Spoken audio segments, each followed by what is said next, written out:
이제 교회 절기로 보면은 이제 오늘이 이제 그 성탄절로 이제 다 이제 저희 대한민국뿐만 아니라 전 세계가 성탄절로 아마 지키고 있습니다. 저희는 이제 특별히 이제 성탄절에 대한 그런 절기를 지키거나 의식을 이제 하진 않지만 그래도 이제 이번 시즌에 우리의 구원자 예수님이 어떻게 오셨는지 그 부분에 대한 말씀을 이렇게 전달해 드리도록 하겠습니다. 오늘 말씀의 제목은 하나님의 창안물 예수 그리스도입니다. 말씀 진행될 순서로는요, 하나님의 창안물, 약속에 따라 오신 메시아, 예수님의 출생 이야기, 예수 그리스도는 사람과 함께 하시는 하나님이시다 하는 내용으로 말씀을 전해드리도록 하겠습니다. 구약 성경에 이제 보시게 되면 이제 대언자들이 이제 등장하죠. 대언자. 구약 성경을 이제 기록하신 분들입니다. 이 구약 성경을 이제 기록하신 분들은 관심사가 있었어요. 관심사. 두 가지 관심사가 있었던 거죠. 두 가지 관심사. 그것은 무엇이냐면 범죄한 인간의 문제와 범죄한 천사의 문제를 이렇게 연구하고 탐구했던 거예요. 이 범죄한 인간의 문제를 하나님께서 어떻게 해결하실 것인가, 그리고 이 범죄한 천사를 하나님이 어떻게 처리를 할 것인가 하는 이 심각한 문제. 어떻게 보면 온 창조 세계가 범죄한 인간과 범죄한 천사로 말미암아 혼란과 이 어지러움 속에 지금 빠져 있는 것이거든요. 전쟁이 있고 질병이 있고 또 사랑하는 사람들이 또 죽는 일이 지금 일어나고 있잖아요. 이 불행한 일이 과연 하나님이 계시다면 왜 이런 일을 허용하셨을까? 이런 부분에 대해서 깊은 관심을 가졌던 사람들이 바로 대언자들이에요. 구약의 대언자들이 이런 이제 관심을 이제 가지고 있었습니다. 그래서 하나님께서 이 문제를 도대체 어떻게 해결하실 것인가? 지금 하나님과 이 범죄한 사람과 또 이 범죄한 천사, 요 문제가 서로 맞물려 가지고요, 참 해결할 수 없는 국면으로 지금 빠져 있는 거예요. 지금 온 세상이. 그럼 하나님이 왜 천사를 만드셨고 왜 사람을 만드셨느냐 할 정도로 이렇게 의구심이 드는 거죠. 아예 만드시지 말지. 이렇게 혼란스럽게 이렇게 복잡한 세상을 이렇게 왜 허락을 하셨느냐 하는 것이 되겠습니다. 그래서 이 문제에 대해서 대언자들은 이제 관심을 갖고 있었는데 하나님께서는 그 해결책을 갖고 계셨다는 거예요. 그 해결책이 뭐냐면 베드로전서 1장 10절 11절 내용에 보니까 하나님께서 제시한 해결책이 바로 메시아라는 거죠. 메시아를 보내셔서 이 모든 문제를 깔끔하게 완전하게 해결하시겠다는 거예요. 그래서 이 대언자가 그 메시아가 그리스도하고 메시아는 같은 말입니다. 메시아는 이제 히브리어고요. 그리스도는 이제 그리스어인 거예요. 그래서 이 메시아의 고난과 영광을 통해서 하나님과 사람과 천사에게 얽혀 있는 이 모든 문제를 깔끔하게 완벽하게 해결하시겠다는 거예요. 그걸 과연 어떻게 해결하느냐 하는 것이 이 대언자들의 아주 이 관심사였다는 거예요. 관심사. 과연 이것이 어느 때에 일어나느냐, 어떤 방식으로 일어날 것이냐 하는 것이 이제 아주 그 중대한 이 관심사였다는 것이죠.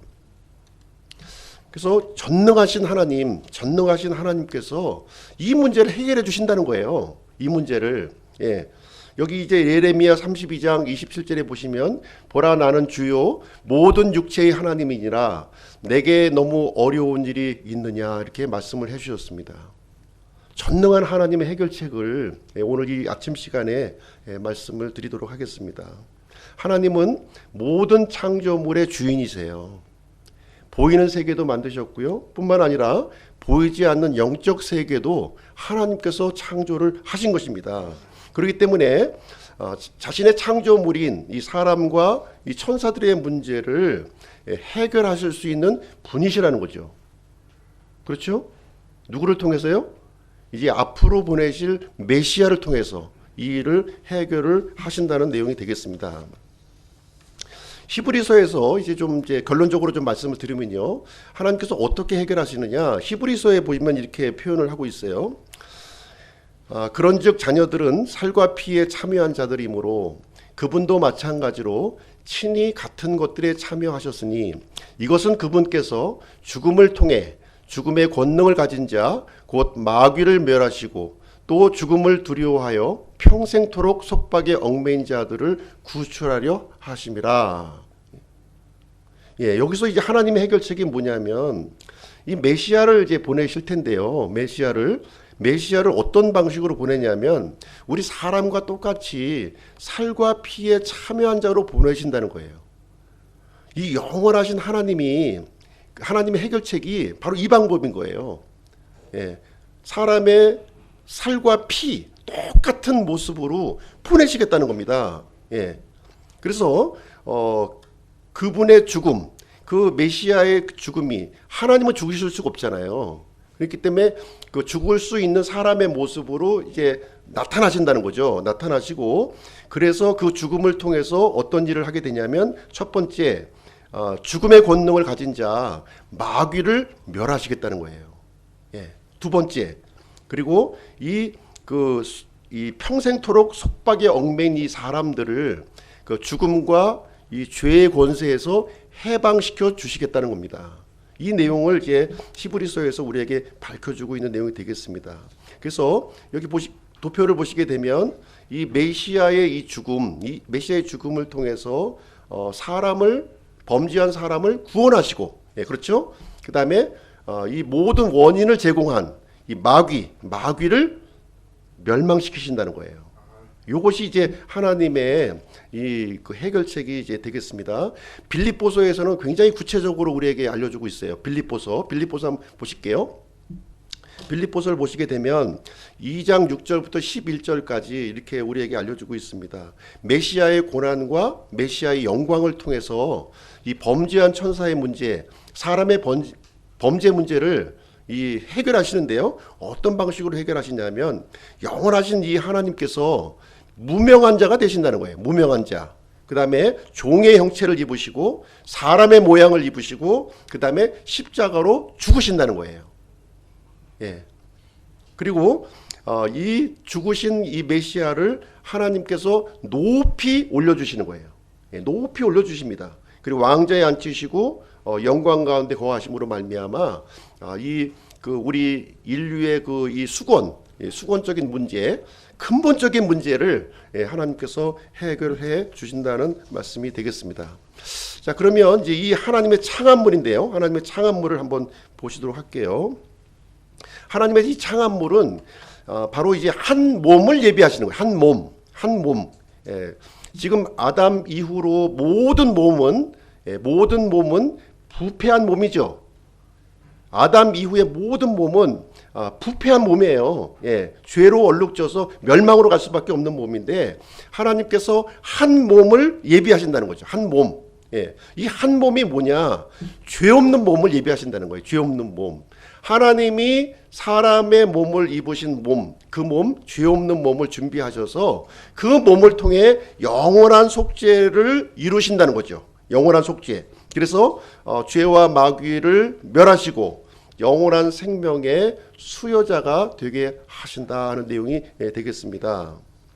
그러면 우리 성경에 보시면 창안물이 두 가지 창안물이 나와요. 두 가지 창안물. 한 가지 창안물은 하나님의 창안물이고요. 또 한 가지 창안물은 사람의 창안물입니다. 예. 하나님의 창안물이 뭐냐? 하나님의 창안물을 잠언 8장 12절에서 어떻게 설명하고 있냐면 재치 있는 창안물이라고 표현하고, 재치 있는 창안물. 예. 하나님이 얼마나 재치가 있으시냐면요, 이 하나님의 아이디어가 참 원더풀이죠, 원더풀. 예, 도저히 상상할 수 없는 이 아이디어를 이제 갖고 계신 거예요. 반면에 사람들은 어떤 창안물을 갖고 있냐? 사람들 나를 보면 되죠. 나 어떻게 하면 하나님으로부터 벗어날까? 어떻게 하면 하나님을 대적할까? 어떻게 하면 내가 하나님을 골탕 먹일까 하는 마음이 사람들 속에 있다는 거예요. 우리 마음 속이. 그렇죠? 그래서 하나님은 그걸 다 알고 계셔요. 우리의 이 사람들의 악한 창암물을 너무나도 잘 알고 계시기 때문에 그것을 근본적으로 해결하시는 것이 하나님의 창암물이라는 거예요. 하나님의 창암물. 참 놀랍죠? 이 하나님의 창암물을 우리가 살펴보실 텐데요. 먼저 이 사람의 그 창암물을 보시게 되면 참 간교해요. 참 내가 나를 봐도 너무 간교한 것 같아. 어떻게 하면 이렇게 참 하나님을 이렇게 기쁘시게 하지 못하고 이게 슬프게 하면서 이 세상을 살아갈까 하는 생각을 가져보게 됩니다. 이것을 제일 처음에 첫사람 아담과 이브부터 시작된 거예요. 이것은 첫사람 아담과 이브부터 하나님이 분명히 명령하셨어요. 동산 중앙에 있는 이 나무는 절대로 먹지 말라는 거예요. 먹으면 죽는다. 네, 절대로 먹지 말 것을 경고를 하셨습니다. 그럼에도 불구하고 뱀이 이브를 유혹했고요. 아담과 이브는 불순종의 죄를 짓게 된 것입니다. 그래서 모든 사람들은 평생 동안 죄와 죽음과 속박 속에서 이렇게 살아가는 존재가 되었음을 얘기하고 있습니다. 그래서 이 사실을 이제 대해서 하나님께서는 약속을 주시는데요. 약속. 여자의 씨를 약속해 주십니다. 이 범죄한 인간을 향해서 여자의 씨를 약속해 주시는 거예요. 창세기 3장 15절에 보시면요.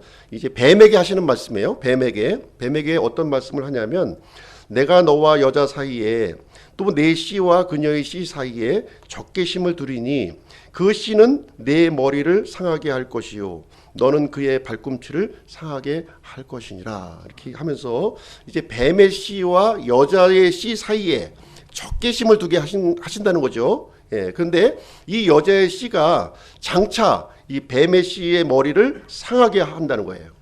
예.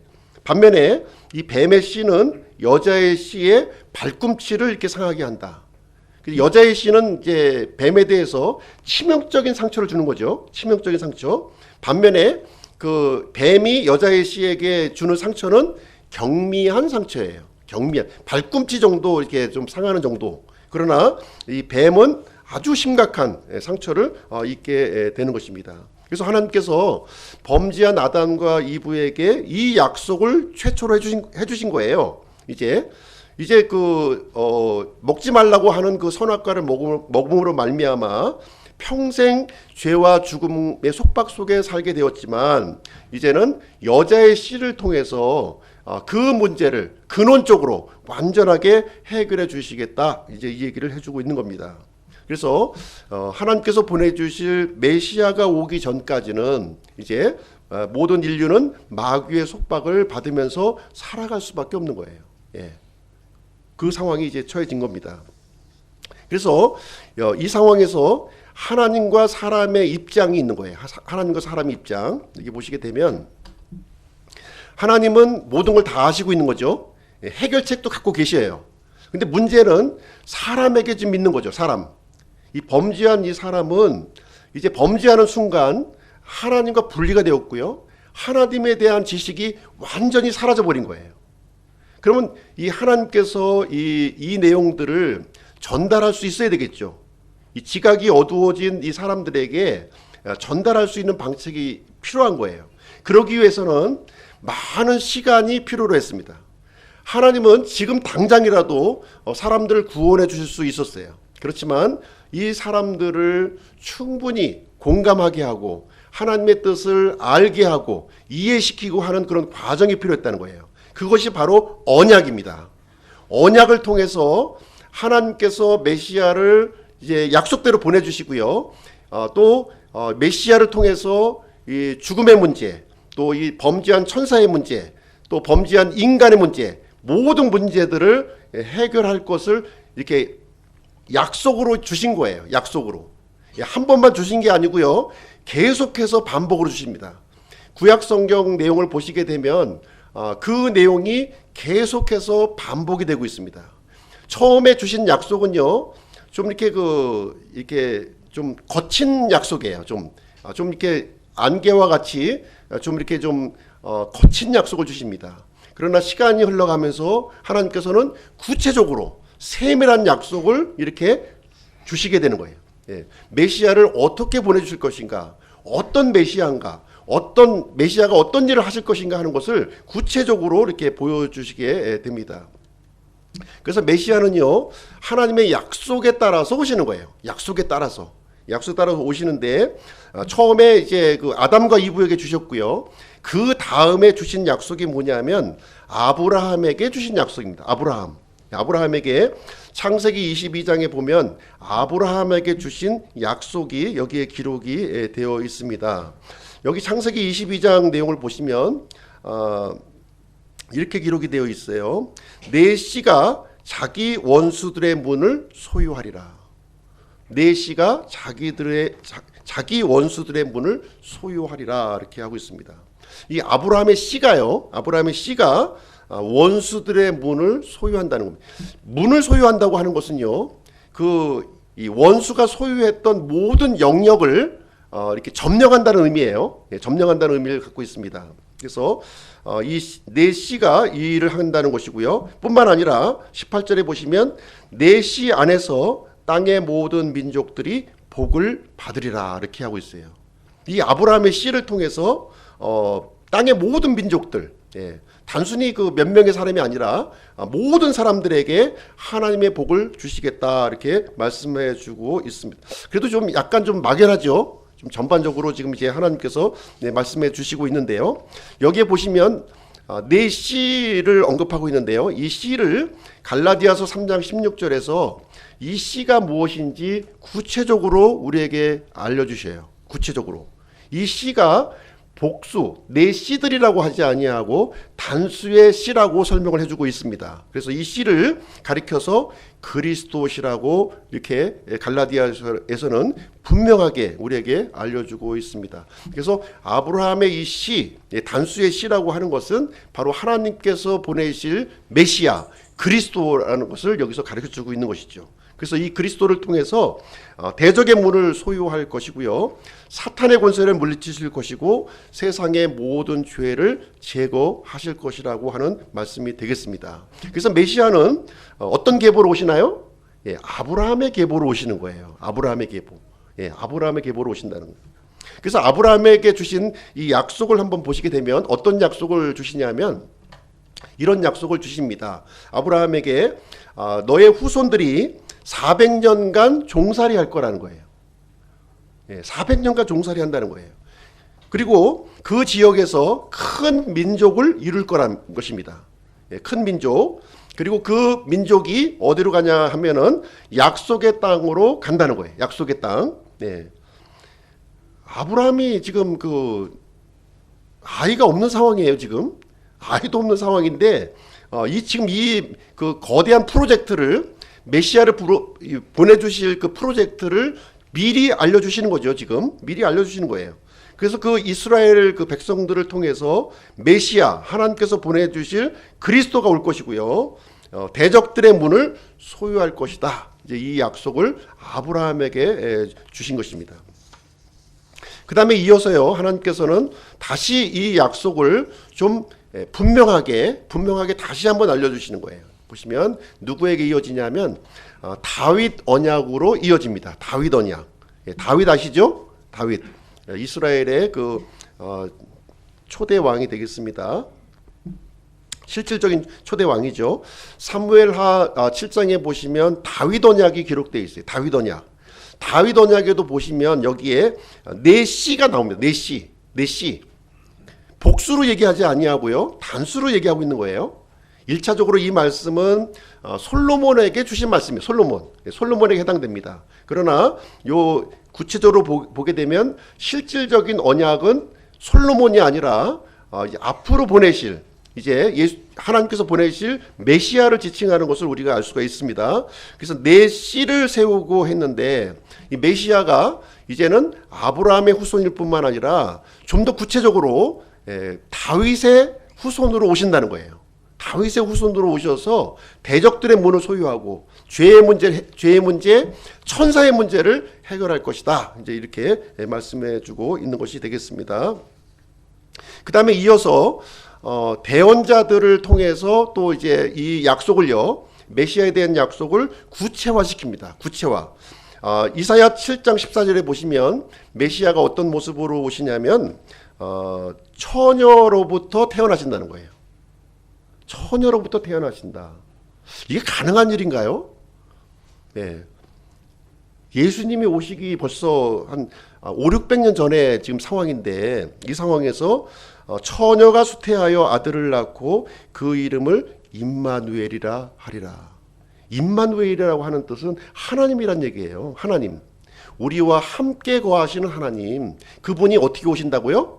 처녀를 통해서. 처녀가 아이를 낳아서 그 메시아가 된다고 하는 그 말씀이 이제 되겠습니다. 그래서 아담의 후손으로 오지 아니하시고요, 아담의 피로 오지 아니하시고 여자를 통해서 출생하는 방법으로 이제 이 메시아가 오신다는 것을 여기서 얘기해주고 있습니다. 그래서 하나님이 죄 없는 몸을 입으시는 거예요. 처녀 출생의 방법을 통해서 이 일이 이루어졌고요. 그 다음에 이제 미가를 통해서 어디에서 출생할지를 또 알려주십니다. 미가서 5장 2절에 보시게 되면 메시아의 출생 장소를 여기서 구체화 시켜주고 있습니다. 그 장소가 어디냐면요, 베들레헴 에브라다입니다.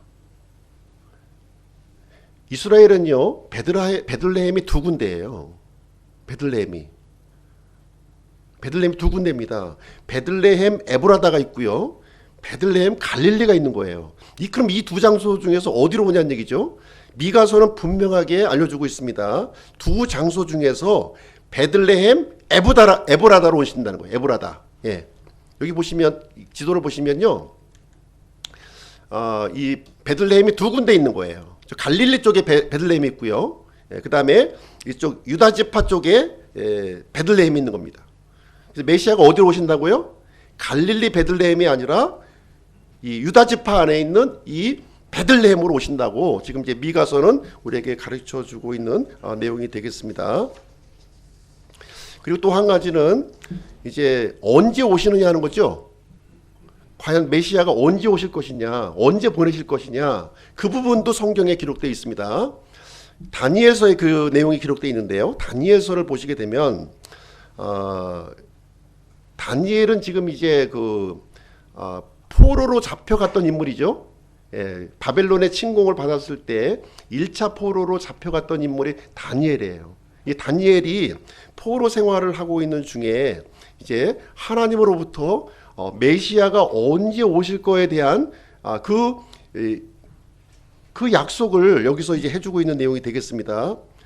그러므로 알고 깨달을지어다. 즉 예루살렘을 회복하고 건축하라는 명령이 나가는 때부터 통치자 메시아에 올 때까지 7이레와 62이레가 있을 것이며 참으로 곤란한 때에 거리와 성벽이 다시 건축되고, 지금 다니엘이 지금 이제 살아있는 시기에는요, 예루살렘이 완전히 파괴된 시점이에요.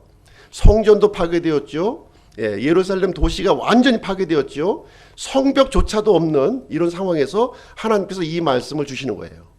다시 성전이 건축된다는 거예요. 성벽이 다시 세워진다는 겁니다. 이 내용을 이제 다니엘에게 주신 말씀인데, 여기에 보니까 예루살렘을 회복하고 건축하라는 명령이 나가는 때로부터 이렇게 얘기하고 있어요. 이 시발점을 얘기해주고 있는 거죠. 출발점이 언제냐? 예루살렘을 회복하고 건축하라는 명령이 나가는 시점부터 이 시간이 카운트가 된다는 거예요. 시간이 카운트가 된다. 그래서 역사적으로 이 내용이 이제 이루어졌는데요. 아닥사스다 롱기마스, 페르시아 왕입니다. 페르시아 통치자인데요. 아닥사스다 롱기마스라고 하는 이 통치자에 의해서 이제 예루살렘을 회복하고 건축하라고 하는 그 칙령을 내립니다. 칙령. 이때가 주전 445년이에요. 445년. 이런 일이 있을 수 있나요? 이스라엘 입장에서 상상도 할 수 없는 일인데, 너희들 지금 포로로 잡혀왔는데 이제 가서 예루살렘 회복하고 성전을 지어라, 이 명령을 하고 있는 거예요. 지금 그때부터 이제 메시아가 오는 그 시기가 카운트가 된다는 겁니다. 어떻게 카운트가 되냐면 7이레와 62이레가 지나야 된다는 거죠. 일곱 이래라고 하는 것, 이래라고 하는 것은 이제 7이에요. 7. 7이라는 숫자를 이래라고 합니다. 1. 예. 그래서 일곱 이래 하면은 7, 7이 49, 49년을 얘기하고 있는 것이고요. 62 이래 하면은 62 곱하기 7 해서 434년을 얘기하고 있는 거예요. 49년과 434년이 지나면 이제 그 메시아가 오실 거라는 거죠. 구체적으로 여기서 알려주고 있는 거예요. 그래서 도표로 좀 보시게 되면 이렇게 되는 것입니다. 그래서 이 아닥사스다의 칙령이 주전 445년에 이루어지고요. 그리고 나서 일곱 이래가 지납니다. 49년이 지나가고 두 번째 기간 62이래가 62이래가 지나는 거예요. 434년이 지나가요. 이때 어떤 일이 이루어지게 되냐면 메시아가 끊어진다는 거예요. 메시아가. 하나님께서 보내셨던 그 메시아가 끊어지는 때라는 거예요. 끊어지는 때. 요 시점을 딱 얘기해 줍니다. 그래서 이제 62일에가 딱 맞춰지는 그때가 언제냐? 예수님이 예루살렘으로 입성하는 그 시기하고 딱 맞물리는 거예요. 그 예수님이 입성하신 시기를 우리가 알고 있죠. 네. 예수님은 주전 4년경에 출생하셨고 예루살렘에 입성했던 기간은 주후 30년에 이제 입성하신 거예요. 그때 요 시기를 이제 다니엘서에서 구체적으로 이제 알려주신 내용이 이제 되겠습니다. 그래서 마침내 이제 하나님께서 이제 메시아를 이제 이 땅에 보내시는 이야기가 이제 열려지게 되는데요. 이제 오늘은 이제 예수님의 출생 이야기를 오늘 본문 말씀을 근거로 해서 말씀을 좀 드리도록 하겠습니다. 누가복음에 보면은 예수님의 출생 이야기가 아주 자세하게 역사적으로 우리에게 기록이 되어 있어요. 예수님이 언제 출생하셨느냐? 카이사르 아우구스투스 때 이제 예수님이 출생하셨다는 거예요. 아우구스투스가 누굽니까? 아우구스투스. 옥타비아누스 들어보셨습니까? 옥타비아누스. 예, 로마의 초대 황제예요. 예, 아우구스투스, 카이사르 아우구스투스, 로마의 초대 황제 때 메시아가 출생하셨다는 겁니다. 예수님이 출생하셨다는 거예요. 예수님이 언제냐? 그때가 온 세상이 조세 등록을 하게 하였는데 이렇게 하고 있어요. 그러니까 로마의 초대 황제 아우구스투스가 인구 조사를 하는 그 시점에 예수님이 출생하셨다. 지금 이제 누가복음에서 알려주고 있는 거죠. 그렇죠? 예. 예수님은 메시아는 어디서 출생이 됩니까? 베들레헴으로 출생하는 거예요. 베들레헴. 예. 그래서 지금 이제 예수님을 수태한 마리아가 어디로 이동해요? 베들레헴으로 이동하잖아요. 베들레헴으로. 왜 이동합니까? 로마 황제 아우구스투스의 칙령에 의해서 이동하는 거예요. 하나님께서는 이 메시아 출생을 위해서 누구를 움직이고 있는 거예요? 로마의 황제를 좀 움직이고 있는 거죠. 예, 황제를 움직여서 칙령을 내려서 예수님의 그 이 어머니가 베들레헴으로 가도록 지금 이제 움직이고 있는 상황이 되겠습니다. 사실 인간적으로 갈 수가 없어요. 지금 이제 마리아는 어디에 있습니까? 나사렛에 있는 거죠. 나사렛에서 베들레헴까지 가는 거리는 120km입니다. 120km. 산악지대예요. 산악지대. 예, 산악지대. 만삭이 된 여인이 이동할 수가 없는 거리입니다. 지금 이 거리는. 예, 이 거리를 최소한도 일주일이 이제 소요되는 거리인데요. 이 아우구스투스의 이 그 칙령 때문에 지금 이제 이동을 지금 이제 진행을 하고 있습니다. 이 인구조사에 대해서도 지금 이제 이제 언급이 되고 있는데요. 인구조사가 언제 이루어졌느냐? 구레뇨가 시리아 총독으로 있을 때 인구조사가 이루어졌다 이렇게 얘기합니다. 그래서 학자들이 시리아 그 총독 구레뇨의 재임 시기를 가지고 이 성경이 틀렸습니다. 성경 가짜예요. 거짓말이에요. 이렇게 주장하고 있는 거죠. 구레뇨가 실질적으로 언제 재직했냐면 주후 6년부터 7년 사이에 재직했어요. 또 이때 인구조사가 이루어졌습니다. 역사적인 사실이에요. 그렇기 때문에 예수님이 주전 4년에 이렇게 출생했다는 것은 거짓말이다. 성경은 허구다. 이렇게 이제 주장을 했던 거예요. 근데 이 내용을 가지고 지금 이제 캠브리지 대학의 램지라는 교수님이 연구를 한 겁니다. 그랬더니 이 구레뇨가 두 번 재임했다는 거예요. AD 6년경에도 재임했지만 AD BC 6년경에서도 재임했다는 거죠. 그래서 이 구레뇨가 두 번 재임했다는 거죠. 두 번 재임을 했고 두 번의 인구조사가 이루어졌다고 하는 사실을 램지 교수가 이것을 발견해낸 거예요. 이것을 책으로도 편찬했습니다. 책으로도 편찬했어요. 그래서 여기에 보시게 되면 이제 중요한 내용이 기록되어 있는데요. 시리아 총독으로 있었을 때 처음 한 것이더라. 이 처음이라는 표현이 나오는 거예요. 처음. 첫 번째 한 거라는 거죠. 두 번째 했다는 얘기죠. 두 번째 우리가 역사적으로 알기로는 AD 6년경에 구레뇨를 알고 있지만 실질적으로 처음 재임했을 때 BC 지금 6년경, 4년경에 지금 이루어진 것을 지금 이제 여기서 이제 누가복음에서는 정확하게 사실을 기록을 해주고 있는 것입니다. 그래서 예수님은 이제 구유에 이제 누우시게 되는데요. 이제 이 마리아가 베들레헴으로 이동했는데 머물 공간이 있었나요, 없었나요? 머물 공간이 없었어요. 예. 방이 없다는 그 연극 다 알고 계시죠? 방이 없었어요. 방이 머물 수 있는 만삭이 되어서 이제 아이가 금방 나올 수 있는 급박한 상황이었음에도 불구하고 방이 없었다는 거예요. 방이. 그래서 베들레헴은 많은 사람들로 지금 붐볐다는 거죠. 예, 많은 사람들을 붐볐어요.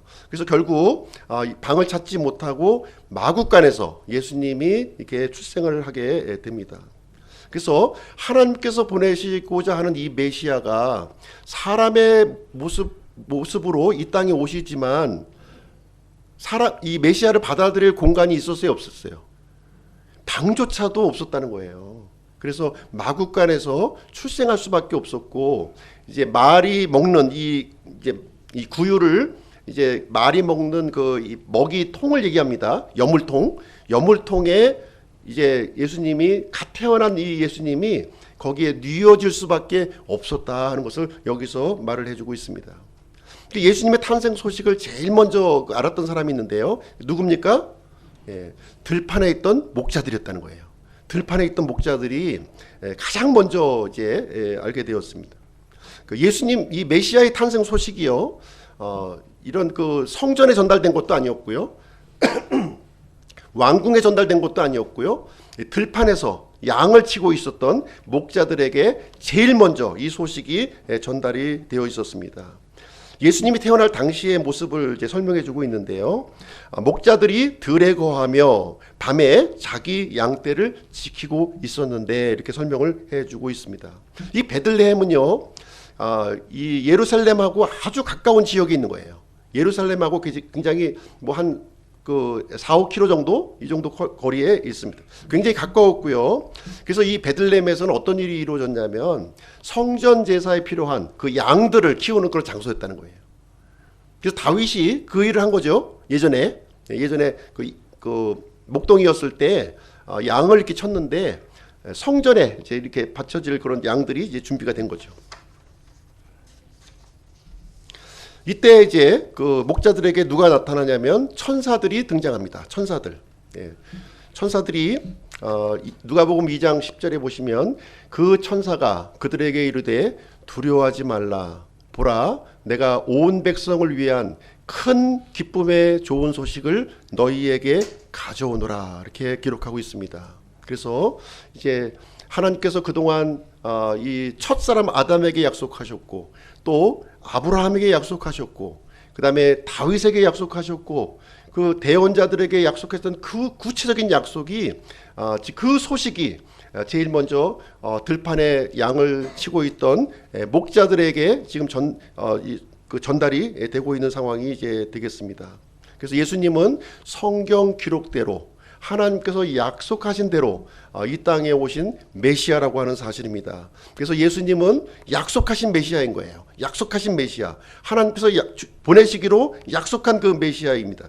이날 다윗의 도시에 너희를 위해 구원자 곧 그리스도 주께서 태어나셨느니라 이렇게 언급을 해주고 있는 것입니다. 바로 예수님은 비록 2000년 전에 이 땅에 말구유에서 태어나셨지만 그분의 신분은 구원자요 곧 우리의 구원 그리스도 주라고 지금 이제 밝히 알려주고 있는 것입니다. 그래서 이제 구유에 누인 이 아기가 바로 표적이었어요. 예, 천사가 이 목자들에게 주신 표적이었다는 거예요. 표적.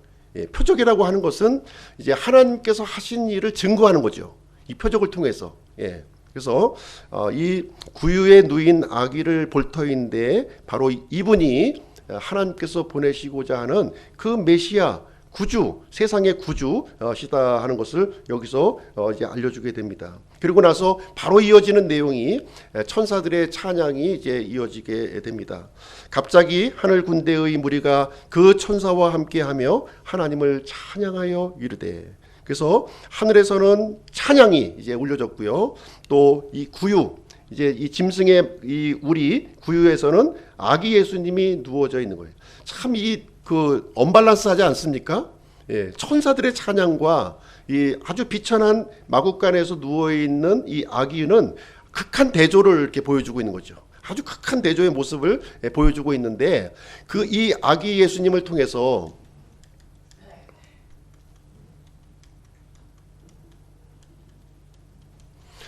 아기 예수님을 통해서 어떤 일이 이루어지게 되냐면요.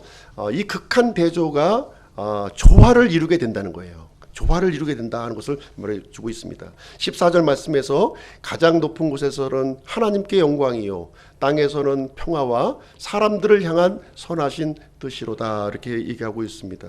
그래서 이 하나님의 상한물, 하나님께서 보내주신 이 메시아를 통해서 하나님께는 영광이 되고요, 땅에는 평화를 주는 이 놀라운 사건이 지금 가시적으로 이루어졌다. 지금 이것을 선포하고 있는 내용이 되겠습니다. 고린도전서 1장 25절에 보시면 하나님의 어리석음이 사람들보다 지혜롭고 하나님의 약함이 사람들보다 강하지라고 말씀하고 있습니다. 비록 사람의 눈으로 볼 때는요, 말구유에 놓인 아주 그 하잘것없는 어린아이에 불과해요.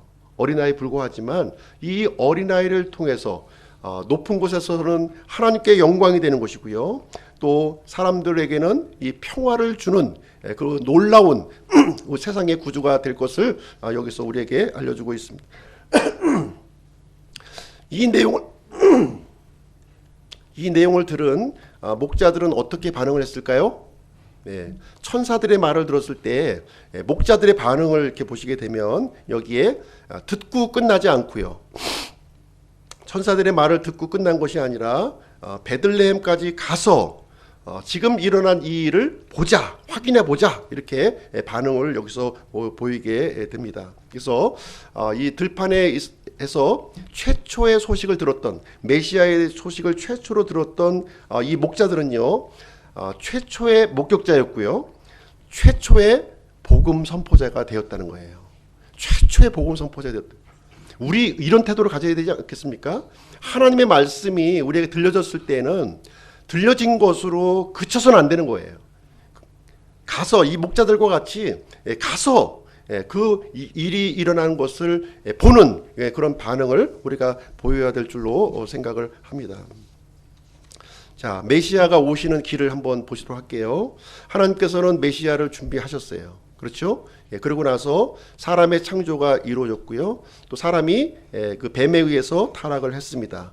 그때 하나님께서는 메시아를 약속해 주셨고요, 이스라엘을 통해서 지금 처녀의 몸을 통해서 메시아를 이 땅에 보내주시게 되었습니다. 이것은 바로 약속의 성취인 거예요. 하나님께서 우리 사람들과 맺으셨던 그 약속을 신실하게 변함없이 그 일을 성취를 해 주신 것입니다.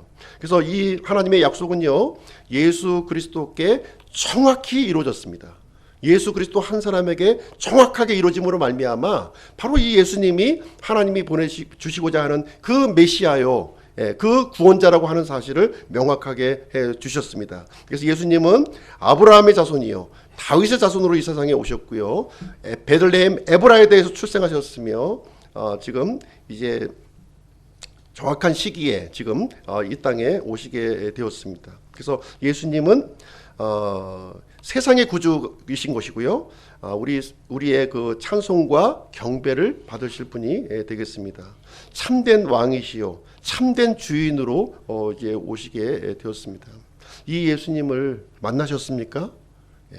반드시 만나셔야 됩니다.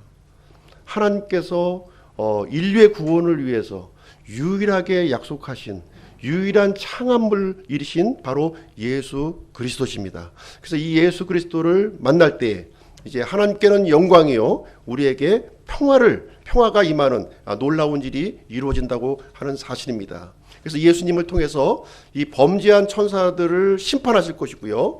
우리 인류를 죄와 사망의 굴레에서 우리를 벗어나게 해주실 분이시라고 하는 것을 우리에게 말씀해 주고 있습니다. 자, 말씀을 마무리하도록 하겠습니다. 이 하나님께서 사람의 몸을 입으신 사건, 이 사건은 사람이 개미가 되는 것보다 더 놀라운 사건이죠. 시간과 공간을 초월하는 영화로우신 하나님이 참 이렇게 자신을 스스로 제한하시고 사람의 몸이 되시고 또 짐승의 이런 구유에서 이렇게 누이시고 이런 모습은 엄청난 사건입니다. 바로 이 일을 통해서 하나님의 그 사랑이 이제 우리 사람들에게 나타나기 시작을 했고요. 또 하나님의 심판이 이제 이 땅에 임해졌다고 하는 사실을 우리에게 가시적으로 보여주고 있는 것입니다. 그래서 이런 예수님을 우리는 반드시 만나셔야 돼요. 나의 창조주로, 나의 구원자로, 나의 심판자로 만나야 됩니다. 역사적인 예수님으로 만나시면 안 됩니다. 그건 아무도 의미가 없어요. 나의 구원자, 나의 심판자로 만나야 될 줄로 생각을 합니다. 이 백혈구의 모습을 보시게 되면 이 하나님의 창안물을 아주 정확하게 우리에게 보여주고 있습니다. 이 백혈구는 면역세포죠. 현미경으로 저는 본 일이 없지만 이 백혈구는요 균이 들어오면 어떻게 하냐면 이 균을 자기 몸으로 감쌉니다. 자기 몸으로 감싸요. 완전히 이렇게 감싸가지고 균과 함께 죽습니다. 균과 함께 죽으면 어떤 일이 일어나냐면 고름이 되는 거예요. 고름. 하나님의 창안물이 이와 같은 방식이라는 거예요. 영화로우신 하나님께서 사람의 몸을 입으셨어요. 죄 없는 몸을 입으셨습니다. 그래서 이 예수님은 죄를 끌어안고요. 마귀를 끌어안고요. 죽으신 거예요. 고름이 되신 겁니다. 우리를 위해서. 고름이 되신 거예요. 논개 얘기 아시죠? 논개. 그 촉성로에서 일본 글의 그 외장을 어떻게 했습니까? 끌어안고 그 남강 아래로 뛰어내리지 않았습니까? 같이 죽었어요. 같이.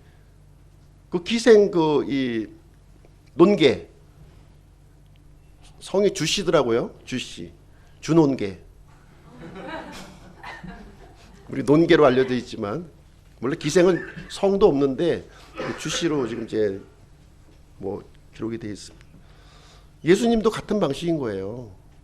이 하나님이신 영화로우신 분이 이 죄 문제, 죽음의 문제, 이 마귀의 문제를 해결하기 위해서 어떤 방법을 쓰셨냐, 어떤 아이디어를 내셨냐는 거예요. 어떤 아이디어. 이 아이디어는 똑같은 사람의 몸을 입으셨는데 죄 없는 몸을 입으셔야 했던 거예요. 그래서 죄를 끌어안으시고 죽음을 끌어안으시고 마귀를 끌어안으시고 같이 죽은 거예요. 같이. 죽으신 이 예수님을 하나님께서 부활시켜서 영광스러운 자리로 옮겨서 생명의 수여자로 삼아 주신 겁니다. 그래서 이 예수님을 통해서 우리는 이 죄와 사망과 마귀의 권세에서 벗어날 수 있다는 거죠. 이게 이해가 되십니까?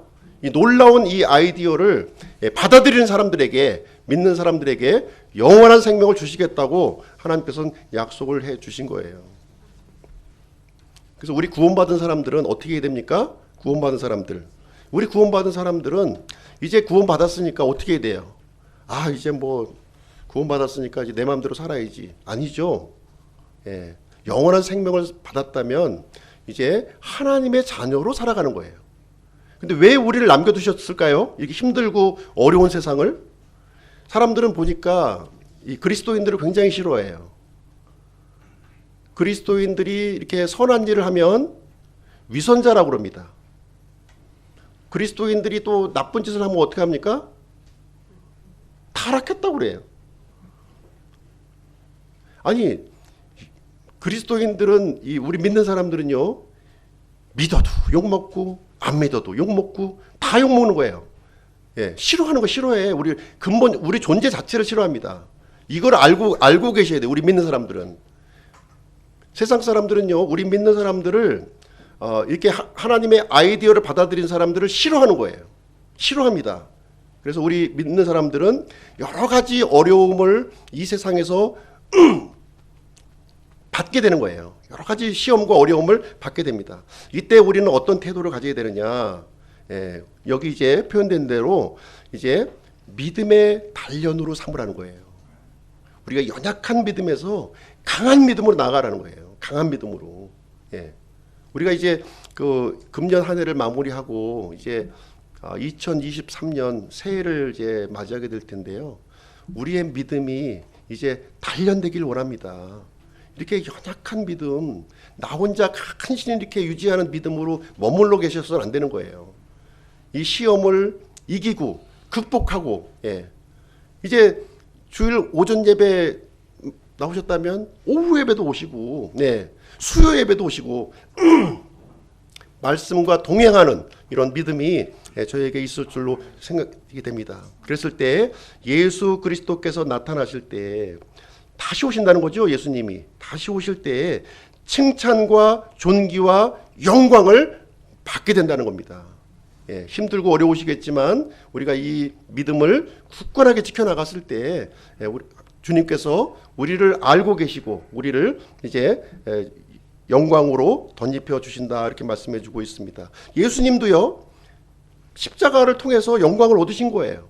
우리 믿는 사람들도 똑같은 길을 가는 겁니다. 이제 살아가면서. 그렇죠? 예, 이런 시험과 고난을 통해서 믿음이 단련되고 나중에 칭찬과 존귀의 자리로 우리가 나아가는 것을 하나님께서 계획하셨다고 하는 사실을 우리가 이 아침 시간에 분명하게 알고 다짐하는 그런 시간이 되었으면 좋겠습니다. 잠시 기도하겠습니다.